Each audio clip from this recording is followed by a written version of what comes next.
guess first, this kind of evaluate Jeremy's performance and talk about kind of how he played. I was proud of Jeremy. You know, I mean, you got to think it's been well over a year since he's played a real football game, going back to high school. I mean, he's played in scrimmages. You know, we had him go live, which I think was a good thing. But I thought he did well. You know, he didn't seem too anxious or nervous for the game. I'm sure he had the normal butterflies anybody have for their first start. But he was calm, and you know, I thought the guys rallied around him and really, you know, helped him and showed a lot of confidence in him. I think after he completed that first ball, you know, I felt like he played well. I felt like he played very calm. What was that conversation like? The bus, he told us, you know, you kind of called him to the front of the bus before y'all pulled out to go to the team hotel, and kind of made the announcement in front of the entire team. So yeah, we you know, we kind of had an idea probably after Thursday, and so, but we just kind of went through walkthroughs on Friday, and we were going to team hotel, and I just called him up and said, "Hey man, sit with me up here," and I said, "So you ready to play?" He said, "Yes sir." I said, "All right, well, you ready to start?" Kind of looked at me. I mean, he knew kind of, but still. And he said, "Yes, sir." I mean, he didn't blink. And, you know, I think the only thing I told him during warm-ups, they had the video on him. He was on the Jumbotron, you know, watching himself warm up. And I said, "Hey, man, the only difference in this and the Crampton Bowl is the Jumbotron." So he laughed and played pretty good. So, you know, like I said, I thought he did a good job. How about looked like your young offensive line played pretty well, actually.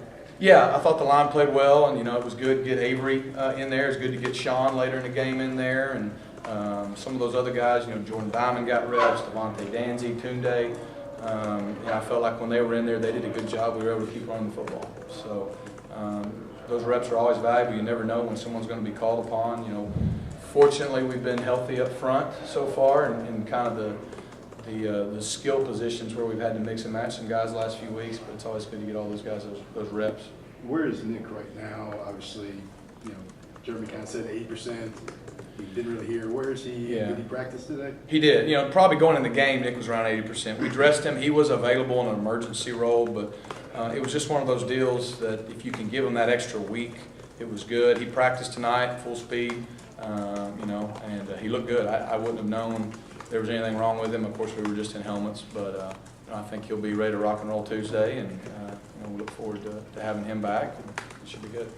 Rhett, how did Jeremy grade out? Obviously, it's a different opponent, caliber, skill, and everything like that. But for the things you're looking for, as far as drops and timing and all those sorts of things, a couple times until you get a little bit of happy feet. Yeah. You know, the big picture, he made good decisions. You know, the one interception, to be honest with you, that was my fault. The corner's deep. You know, he's got to not throw that ball and tuck it and run, but he didn't have a lot of other options on that deep ball. And you know, you'd like him to throw that away or pull it down and run. But other than that, I thought he made good decisions. I thought he was pretty accurate with the football. There was one or two a little behind a guy, but for the most part, you could tell that he's been getting the reps. The little things like, you know, your drop depth or carrying out a fake all the way, those things, you know, and that makes sense in your first game because, I mean, there's a lot going on in your head. And those are some things that can be fixed. But, you know, big picture, he graded out well with decision making. And, you know, obviously we were able to get the ball in the end zone, which is the most important thing. What did you think about his accuracy? It seemed like, especially on the run, I think every time he rolled out, he actually hit his target, a couple touchdowns that way.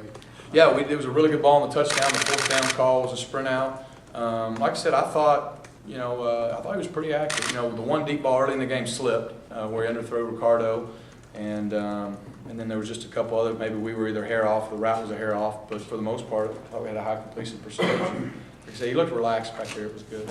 Gus had really reiterated that Nick was the starter several times after yesterday's game. Yep. Having said that, when you do make a decision to play a true freshman and not go with the red shirt, what is the commitment moving forward to playing Jeremy in games, whether it be this week or for the rest of the season? Yeah, it's a good question. You know, there's a couple things. We felt like he was ready. He's been getting those reps behind Nick all season. So we felt like this, you know, the way the situation unfolded, I mean, it was a good game to let him play. And you're right. You take a red shirt off a guy, you know, Nick is our starter, and we got full confidence in him. He's gotten better each week, and you know, our team has full confidence in him and believes in him. But they also, you know, they know that if Jeremy comes in there, we're in good shape. So I wouldn't rule out the possibility of him having some roles moving forward. I mean, it wasn't just for one game. He's got to be ready as the backup. He's also got to be ready maybe in other unique roles and situations. So we just felt like it was best for our team this year. It was best for our team in the long run, and really it was best for Jeremy, you know, at this point to get some game experience and to be able to help us not only the rest of the year this year, but in the future.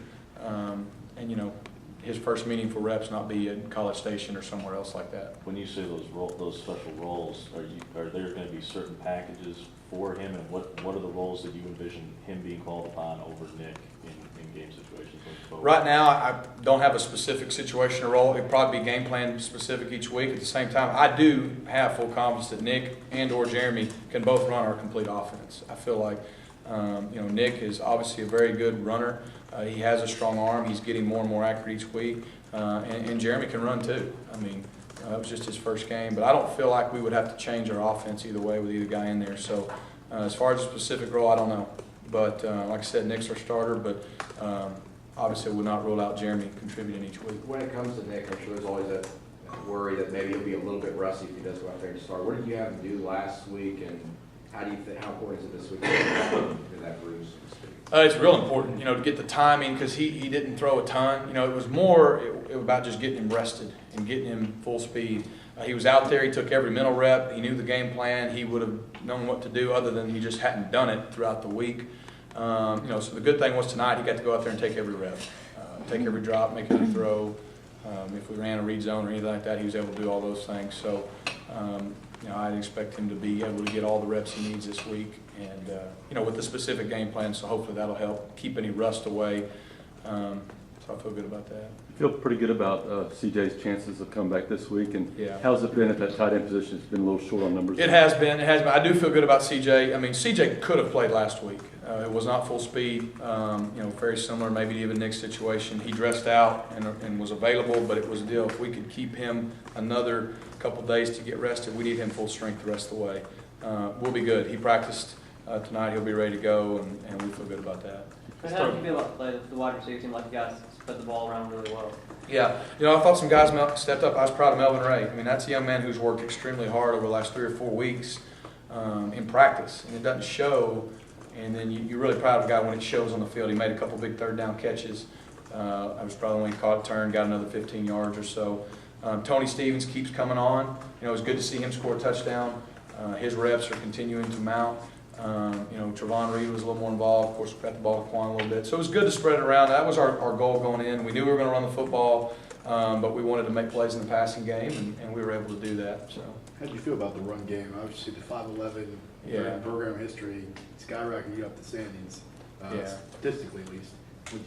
Well, we still feel like that's a strength of ours. I mean, our offensive line is playing extremely well, and we got 3 backs that we really feel good about, as well as our quarterbacks are guys, and we've got other guys that even can, Ricardo Lewis and guys like that, with the ball in their hands can run with the football. So there's a variety of ways to do it, but in this league, you got to be able to run the football and play defense, and we feel like, be able to run the football sets up our pass and vice versa. So a lot of times is dictated on what the defense is giving us. Was it hard to find a number 37 jersey to fit Sean Coleman? How did you do out there at tight end? You'll have to ask Dana, man. That's not my deal. I mean, I did see this about halfway through the game. I see Dana over there with a sewing machine, with numbers and letters. And I just looked there and said, I've never seen a sewing machine at midfield in the middle of a game, so I don't know if that was Sean or someone else. But, I don't know if it was extra special order or not, but he looks very interesting in that 37, I can tell you that.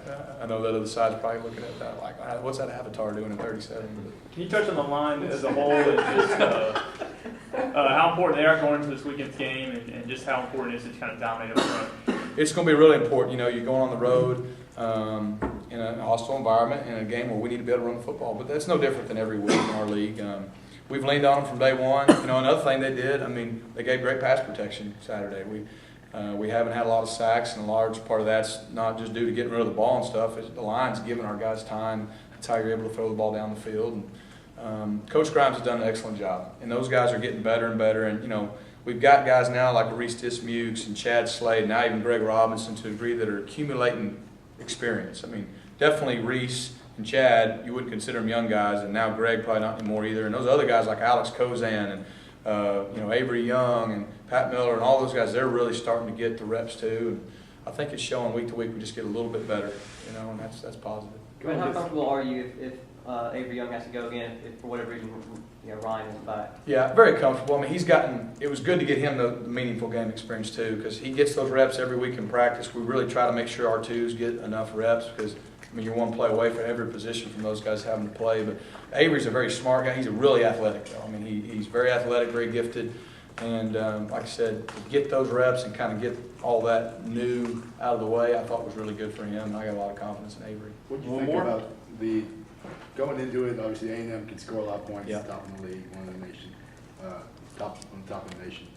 Does that put anything on the offense to kind of keep pace, especially, and even maybe try and overtake them, to a big game like that? Yeah, I mean, that's a good question. We know it's a team game, and, I know Coach Johnson, our defense, they're going to have a great plan. We're playing a Heisman Trophy winner, one of the best players in, recent history in college football. There's no secret about that. I mean, so yeah, I mean, we definitely feel, just like our defense feels the pressure to stop them, we feel that, hey, we've got to do our part and score points and help our defense out. And so it goes hand in hand. That's the way football is, and we've actually won games that way this year. Some games where, man, we got to pick the defense up and score more points. And some games we're struggling, they got to pick us up, and they've done that at times. So it goes hand in hand. And so however the game unfolds will dictate that. But yeah, I mean, just like every week, we know we need to have our A game.